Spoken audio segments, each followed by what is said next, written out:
წინასწარი გათვლებით სტიქიის შედეგად მიყენებული ზარალის ანაზღაურებას და აღდგენით სამუშაოებს კახეთში სავარაუდოდ 150 მილიონამდე ლარი დაჭირდება. სწორედ ამ თანხის მობილიზებაზე მუშაობს ამჟამად მთავრობა. განცხადება ამის შესახებ ცოტა ხნის წინ პრეზიდენტმა გააკეთა, მასალას მიღებისთანავე ჩვენ გამოშვებაში შემოგთავაზებთ. პრეზიდენტი და მინისტრთა კაბინეტის წევრები სტიქიის ზონაში რჩებიან. მიხეილ სააკაშვილი თელავის მშვიდობის სკვერში გაწმენდით სამუშაოებს გაეცნო და პირადად მიიღო ინფორმაცია მოსახლეობისგან, რა პრობლემები აწუხებთ მათ ამ ეტაპზე ყველაზე მეტად. ადგილობრივებთან შეხვედრებს მართავენ მთავრობის წევრებიც. განათლებისა და ჯანდაცვის მინისტრებმა გურჯაანში, ყვარელსა და თელავში დაზარალებულებს მათ დასახმარებლად და სტიქიის სალიკვიდაციოდ შემუშავებული სპეციალური გეგმა განუმარტეს. ნინო სამყურაშვილი საუბრობს დეტალებით. თავდაპირველად დავიწყებთ პრეზიდენტის შეხვედრებით მთავრობის ხდომის შემდეგ მიხეილ სააკაშვილი დიმიტრი შაშკინთან ერთად თავდაცვის მინისტრთან ერთად მივიდა მშვიდობის ხეივანში, სადაც ამ დროისათვის რეზერვისტები და ასევე საინჟინრო ბატალიონი აწარმოებს გაწმენდით სამუშაოებს. ასევე პრეზიდენტი ამავე ქუჩაში გაესაუბრა ადგილობრივებს. ასევე პრეზიდენტი დღეს ჩავიდა სოფელ შალაურში, სადაც ადგილობრივებს შეხვდა და გააცნო ის გეგმა, რომელიც მთავრობამ კომპენსაციების მისაღებად შეიმუშავა.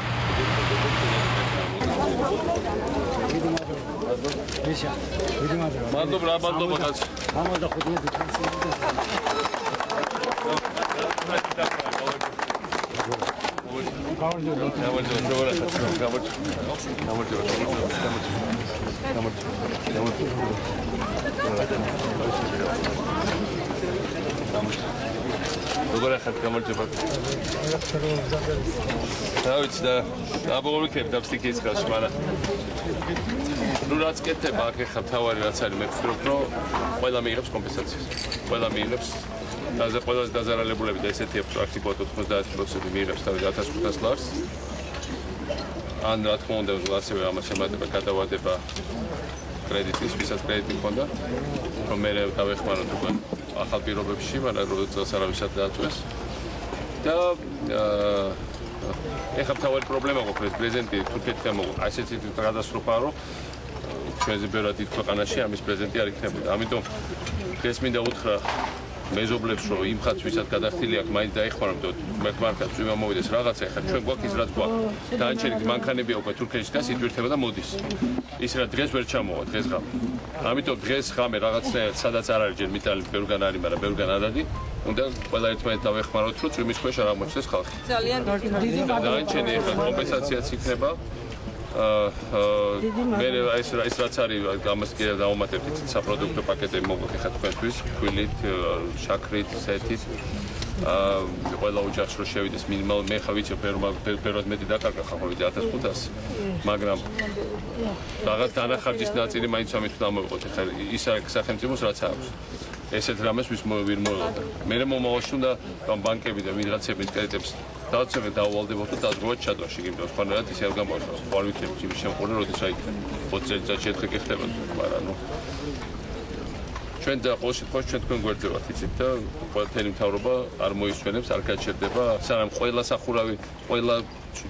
სახურავი არ დაიწყება, სანამ ყველა კომპენსაციას არ მიიღებს, სანამ ყველა კრედიტი არ გადავადდება, სანამ ყველა საპროდუქტო პაკეტი არ მივა სახლებამდე. სოფლებში ვარგებთ, ეხლა თელავშიც მივეცი განკარგულება, რომ საპროდუქტის პაკეტები დაურიგოთ, იმიტომ რომ ეკაც ხალხი ტრამვირებულია ძალიან და შოქშია და ნუ ელემენტარულ რაღაცები ჩვენს დაუზიანდა საჭიროა.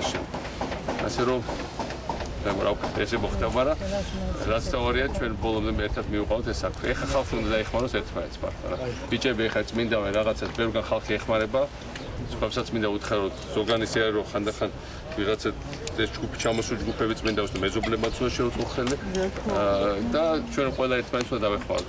ჩვენ აქ კახელები უნდა დავეხმაროთ კახელებს. სხვა გამოსავალია. დიდი მადლობა.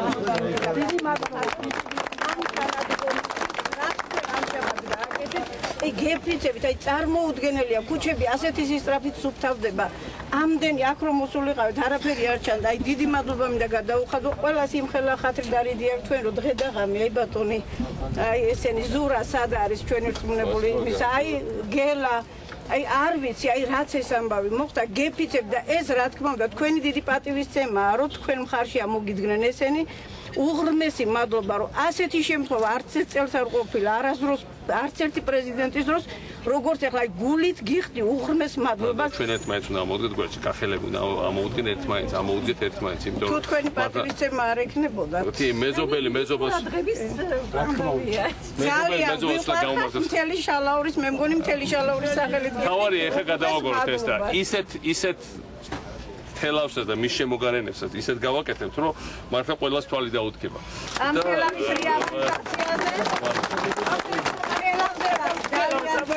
ჩამორჩა თითქოს თელავი მაგრამ ეხლა პატივისცემ მიტევ ველით რომ დიდი მასია ჩამორჩა მე უთხარი გუშინ სხვა შორის რო იყო დანგრეული დილიდან რომ მოვედი ახლა მე უთხარი კი რა თქმა უნდა შოკის ქვეშ ვიყავი რაც უნდა ვინახე მაგრამ მე უთხარი აი გადავიღოთ ხო და მე გაგვახსენება როგორი იყო როგორი იქნება 2-3 თვეში თელავი ყველა ნახავს მაგას ხო და თაქაური გარშემო სოფლებიც ბაჭვი ყველაფერს კარგად აკეთებთ აბასტუნელებს დავისწრეთ აბა თქვენიც ხალხი და შევეცდები როგორ ახალ წევა რა როგორ მიდის საქმე დაიღალეთ ძალიან მოიღავამდე მუშაობთ ხო ძალიან მაგარი საქმეს აკეთებთ რა თქვენი იმედი უნდა გქონდეს ხალხს ყოველთვის და ჩვენსაც აკაურ საზოგადოებას ხალხს დავწმუნო რომ ხალხი ძალიან მადლიერია როგორ ხილად თქვენ დაიცავთ უსაფრთხოების წესები როგორ ახალ ამოწმოთ როგორ განდევს ხალი აქ გაჭეჭები თუ არა ჭაჭვა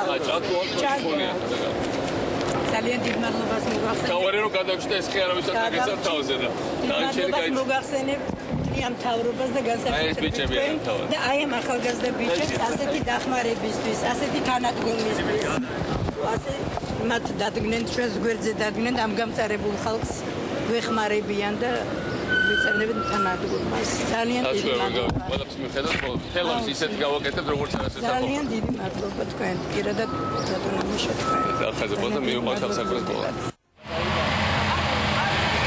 პრეზიდენტის მსგავსად დღეს სტიქიით დაზარალებულ სოფლებში იმყოფებოდნენ მინისტრები. განათლების მინისტრი ხატია დეკანოიძე ჩავიდა სოფელ კონდოლსა და მუშეთში.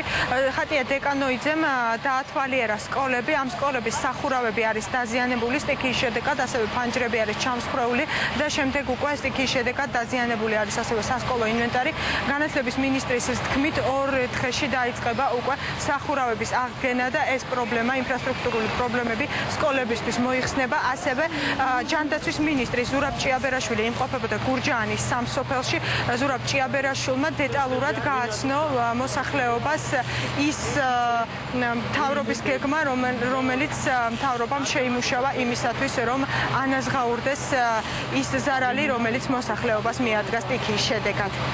ყველა საჭიროება, რაც კი არის და რაც კი გააქვთ ხალხო, იცოდეთ, რომ დაკმაყოფილებული იქნება კრედიტის გადავადება 1 წლით და პროცენტს მთავრობა გადაიხდის კიდევ ერთხელ ვიმეორებ, იქნება ფულადი კომპენსაცია იმის მიხედვით, ვის აქვს 50%, ვის 80%, ვის 100%.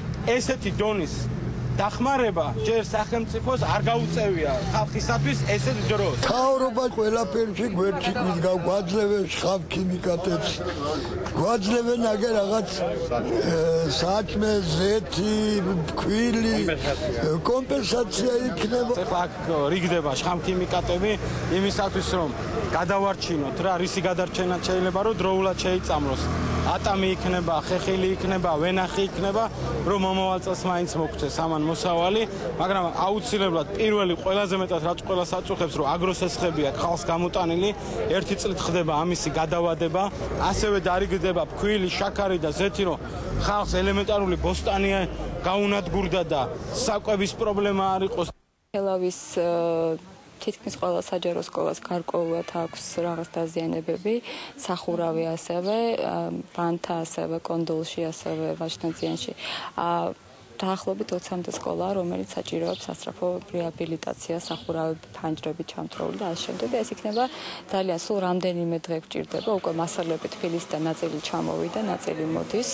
გზაშია, ასევე სადაც აუცილებელი იყო პრეზენტი გადავაფარეთ, რომ უახლოეს პერიოდში სადამ დაიწყება შეკეთებითი სამუშაოები, ასე რომ ყველაფერი ძალიან მალე დაუბრუნდება ისევ იმ კალაპოც, რომელშიც იყო. დაახლოებით სახურავის 80% დაზიანდა და ფანჯრებია დაზიანებული. პირველი სართულის მთლიანი ნაწილი წყლით იყო, ახლა კი წყალი აღარ არის შენობაში და სახურავიდან ფაქტიურად დაასველა მთელი ორი სართული. აზომვითი სამუშაოები უკვე მიმდინარეობს და სახურავი შეკეთდება 2 დღეში და დანარჩენი უკვე შეიმინება და ფანჯრებიც გაკეთდება. ზარალი ამ დრომდე ითვლება, სპეციალური ჯგუფები მუშაობენ იმისათვის, რომ სტიქიის შედეგად მიყენებული ზარალის ზუსტი რაოდენობა დაითვალონ, რაც შეეხება გაწმენდით სამუშაოებს, ის ამ დრომდე ინტენსიურად გრძელდება დაზარალებულ რეგიონებში და დაზარალებულ რაიონებსა და სოფლებში და ასევე აქტიურად მიმდინარეობს კომუნიკაციის აღდგენითი სამუშაოებიც.